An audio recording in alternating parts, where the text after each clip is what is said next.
Well, I'm having trouble getting started today. Been kind of a hard day. Good day, but a hard day too. So I'm kind of having a difficult time knowing exactly where conversation will go. I want to talk today about warriorism, about uh, the conflict that I have with uh, being a native man in my culture and being raised and having my First Nations people identified very strongly with the warrior ethos, and also having family, uh, having family at the center of my upbringing. As a man, my family is my center, and protecting my family and being a good father is the ultimate goal of my cultural men. And I was raised in that we are fathers and husbands. We're defenders and protectors. And I think it's very difficult being a man with children who've been sexually abused and knowing their abuser and knowing where he lives and not being able to do anything about it. It's kind of like I have to deal with the fact that I failed in protecting my kids, and now I have to see their abuser around town and not being able to talk about any of this and having nobody really want to say anything. Uh, I'm for me when I see this guy out and about, or if I see him at a potlatch, or I see him at a native gathering, uh, I have to say something to him. I'm my son's dad, and he did what he did, and there's nothing I could do about that. But to see him and his parents at a native gathering of my people who know that he sexually abused my sons because I'm public about it, and to go up to him and I'm faced with either I say something to him, uh, and I do, and people tell me it's not the time and place to talk to him. They tell me they just want to have a good time and this is, not the time and place and we're doing something else. And basically, I'm told to be quiet. If it happens around non-natives, if it happens to around white people, like at Fred Meyer's or Safeway or McDonald's again, or Fred Meyer's again. Uh, when I see him and his parents out, I just go up and confront them because if I don't, what am I going to do? Am I being a warrior? Am I being strong? Am I being a good dad? It's just like making these videos is in response to that because I didn't want my kids to be sexually abused any more than I wanted to be sexually abused. But it happened. And now we have to deal with it. And when I see this guy Herbert walking around, if I don't say something to him, I can't look him in the eye. I have to look at the ground. I have to look away. I can't look at him. If I look at him, I'm going to be hating him with my eyes. People ain't going to want to see that anymore. Then they want to hear me speak about it. And I'll be judged for it. And I rightfully should be judged if I'm hating people.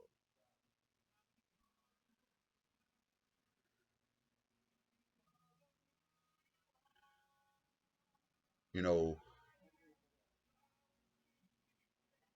raising me to be a warrior and then telling me to lower my eyes in the presence of a man that raped my children is just a confusing message.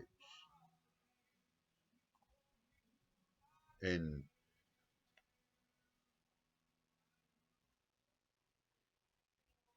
for me, I don't feel as though I'm a man amongst my people. Doesn't mean, well, I would say I feel as though I'm not counted a man amongst my people.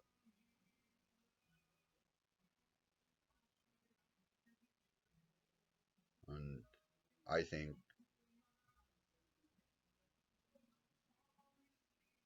that it's hard for me to conceive of how uncles and aunties and grandmas and moms could say nothing when their nephews and their sons are sexually abused.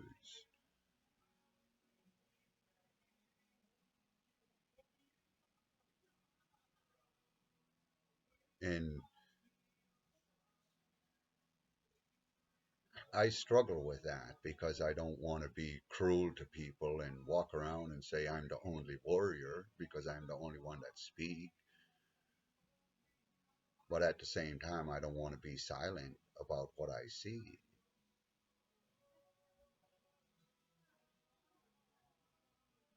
And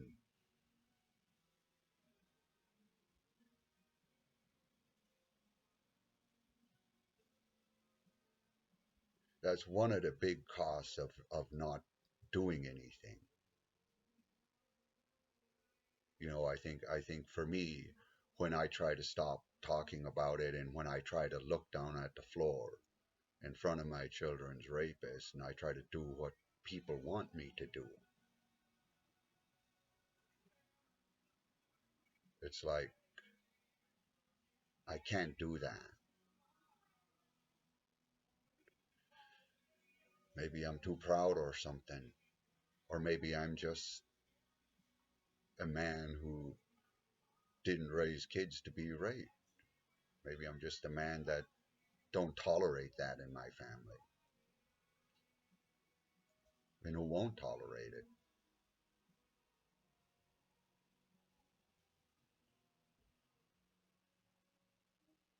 I was talking to one of my nephews.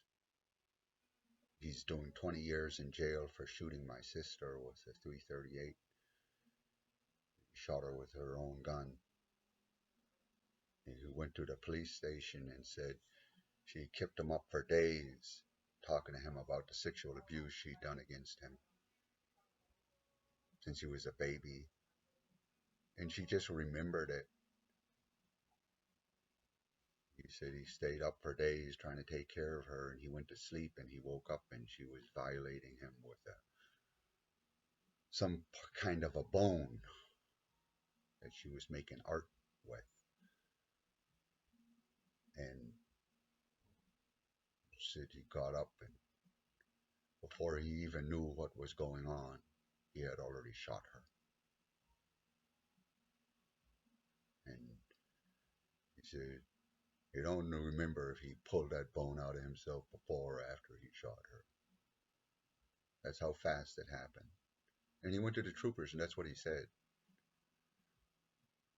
And trust me, it's been confirmed all over the place. We know what happened.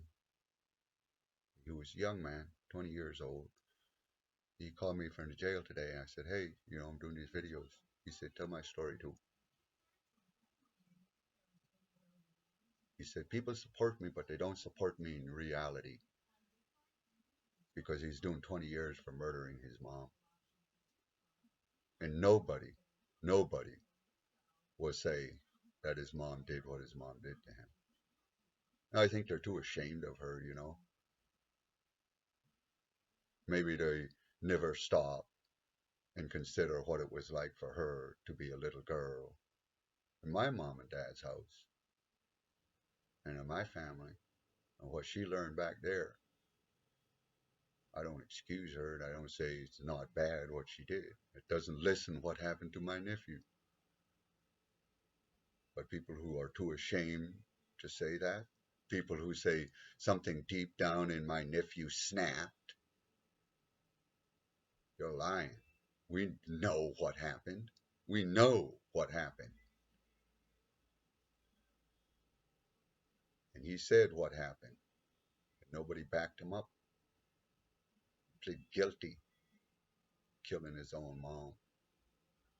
And he did.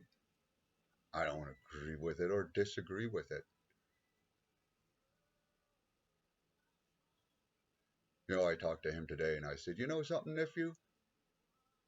I said, I feel bad for you. I think about you. I've been thinking about him a lot. I tell him, I want you to know people my age, gray beard, was grandpa's,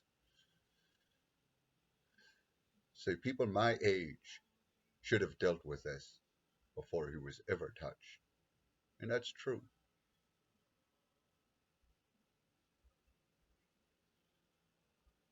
And I ain't saying anything my nephew haven't said. I haven't said anything that I haven't read. I was close to that family. I don't say anything to shame my sister. I just say something to be honest about my nephew because he asked me to be. And he said, what has he got to lose? But he's doing good. He told me, you know what? I realize it doesn't matter if you're in a cement box or if you're out in the world, you could still deal with things. You could still deal with life. You could still deal with your problems and your thoughts. And I told him, I said, yeah. He said, you get happy anyway, huh?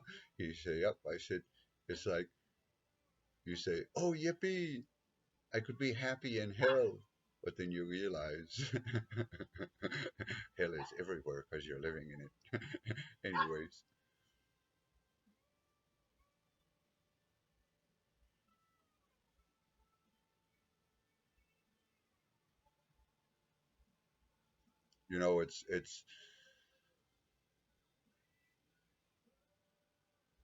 it's hard to understand anybody that say they love me or loved my kids or loved Darren or Lee or William or any one of my kids or me or my kid's mom and not confront Herbert, not go out there and tell him he should speak to me or at least stand up and support me and say, I don't know, don't lie about that guy.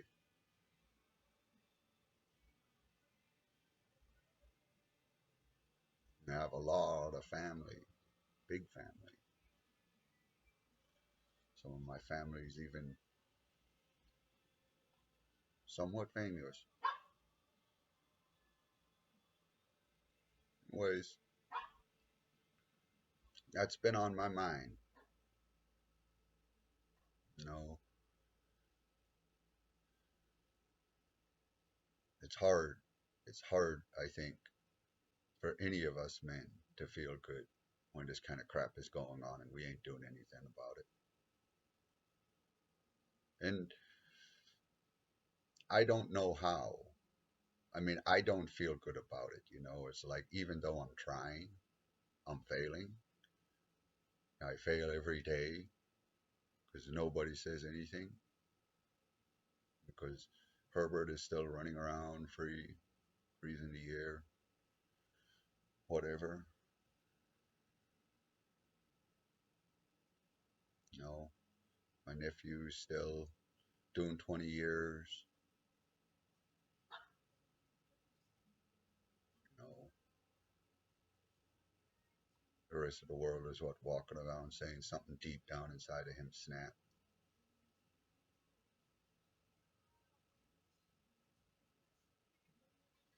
when things don't change, I feel like I'm failing all the time. Pisses me off. But then I got to remember I'm not, I don't know. Jesus didn't change everybody. They nailed him to the cross before they listened to him. So I guess I'm not having to change things. There's still a lot of people marching to hell in Jesus' world. So, and that's hard to accept. But I try to learn how to accept that just by remembering that, it's like I'm not the only person who's sexually abused. Neither are my sons. I'm not the only dad that knows what I know and that have kids who are sexually abused and feel lost, have to look in a mirror, you know. Then I stopped being so scared about saying the right thing. Then I could just say what I know, what I see, and what I think. And hopefully, get people to think a little bit more about their relatives. Think about what we're going through. You know, I remember my dad told me when I was 14 that because I was sexually abused, I was a pervert and I would be a rapist, and that was my base function or whatever. Like, I would always have to be on guard against it. And, I went to foster care and I took it to heart. I worried about it. You know, I realize now that, that story had gone all over about me. That because I was the only one that didn't come back from foster care, that story was set in place. And I'm starting to, realize like that's an expensive thing to do. It's like when my son was dying, it took him 15 days. And hearing from his wife that he'd been holding his gun on his head and threatening to commit suicide for 2 years. I tell her, I wish you had talked to me. I wish I talked to him. She says, I could never trust you. I've been hearing from day one since I met Darren that you're a pedophile and a rapist, and I can't trust you. And here I am, I mean, I never did any of that kinds of stuff. It's not in my nature. Honestly, when I finally stopped fearing myself and just let myself be who I am sexually, I'm actually pretty straight laced. I like women my age. I like women who are smart. I have always liked smart women. I like women who are strong and could keep up with me in my emotional and spiritual life. You know, I tend towards intimate relationships where I talk a lot and I share a lot of myself.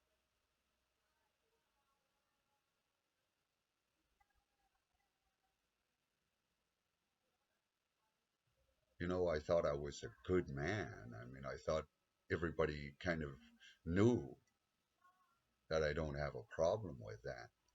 Might run around and sleep with a whole bunch of women, but, well, excuse me.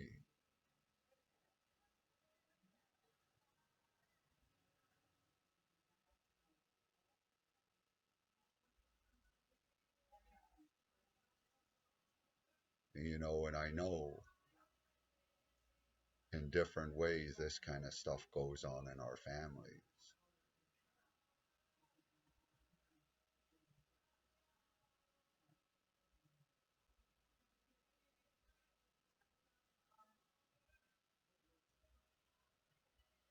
And I get away from my family a little bit and I start to realize like what it means to live under that. And I'll say, I mean, I never really remembered my dad's attitude towards me when this came out. And I never really paid attention to it. I was 14 and I was going to Fairbanks and I was going to go into foster care and I was never going to come back. And I had no idea where I was going to live. And my dad, who sat there and listened to my mom tell me to kill myself if I loved her,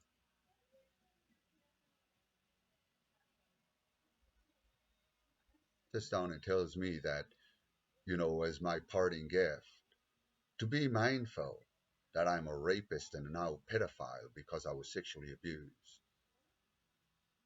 And I never thought much about that. My son was dying. One of my younger brothers that grew up with my dad, you know, he says, he got to tell me something. I say, what you got to tell me? He says, you got to understand no means no. And I say, yeah. He goes, no, you got to understand no means no.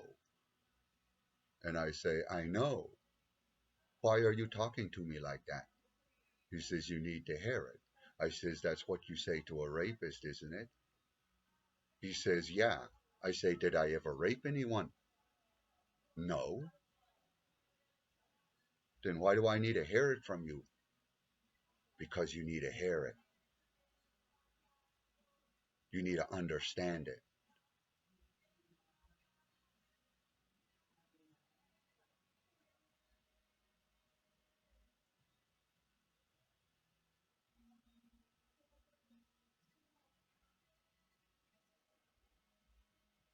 That's a hard reality to have to learn that your own brother is going to talk to you that way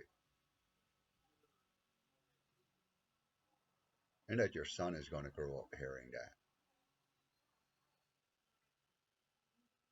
And I don't know if other people put up with that crap. I'll tell you one thing, other people certainly don't talk like I do. They certainly don't talk about things that nobody else want to hear about.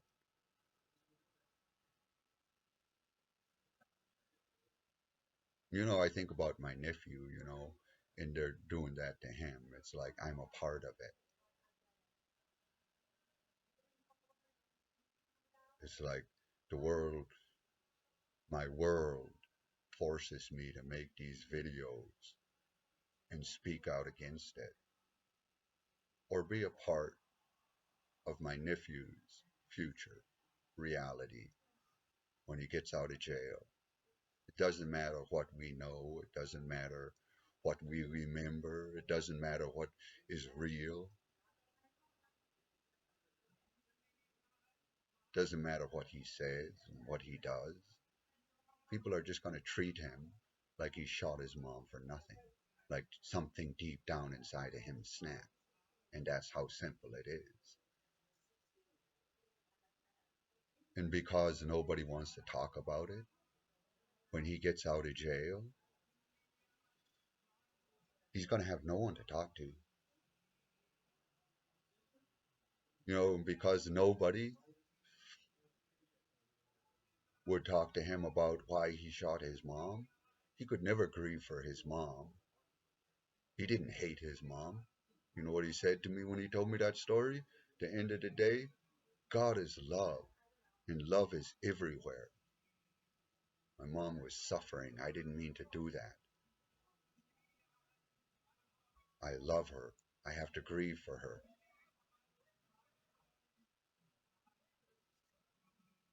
Respect him for that kind of honesty, for having the strength to look that in the eye and not make excuses and not run away. Glad he still calls me. I'm glad we talk. Glad I never doubted him. Glad I took the time to talk to him.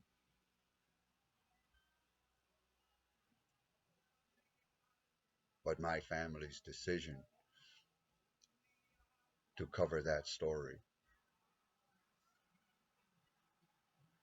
That's the price of it. That's the price he pays for it.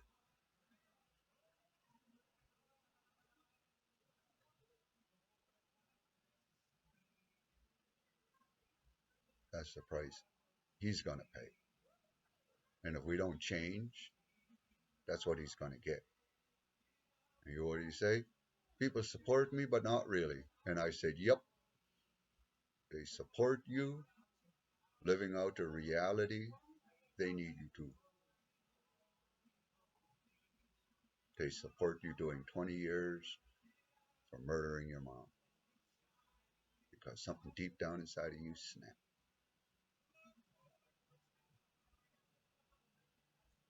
It's good to talk to him. It makes a hard day, or it makes me think a lot. It triggers me back to my own crap. Makes me feel like I want to complain to God.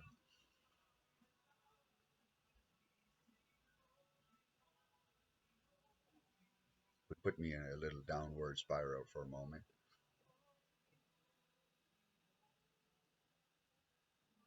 But that's okay. I learn how to get out of it, I guess.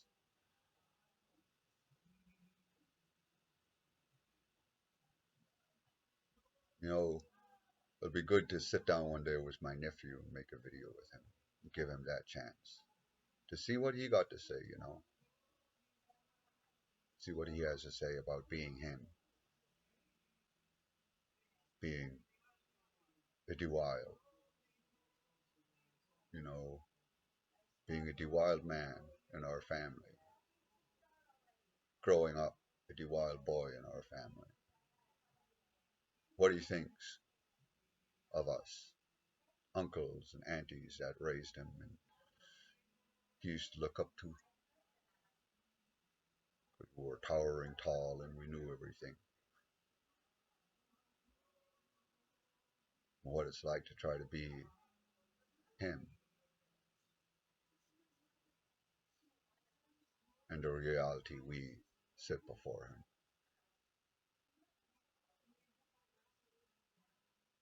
That would be a meaningful video. I wonder if he'd sound anything like me. But he says he finds happiness where he's at, and I'm happy for him. God bless him. And he is happy. He makes the best of it.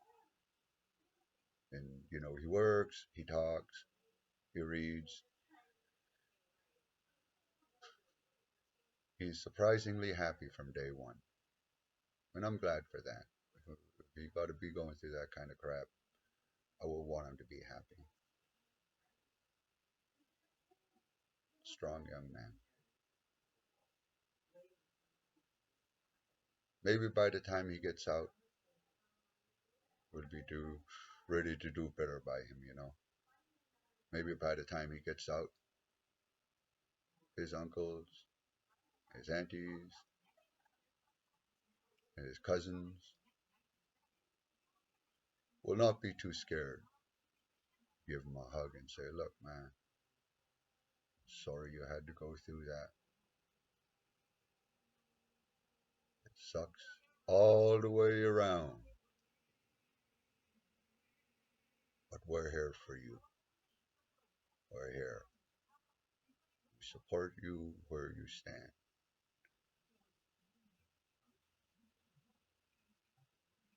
I have many prayers. I had prayed for that for my son.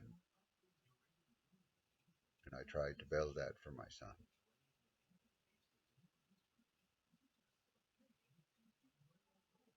That's the hard part. That's the personal part.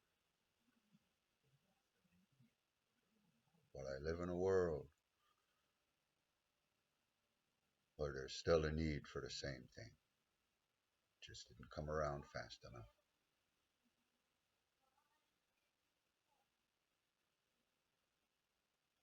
My nephew will find his way out of it too. God bless.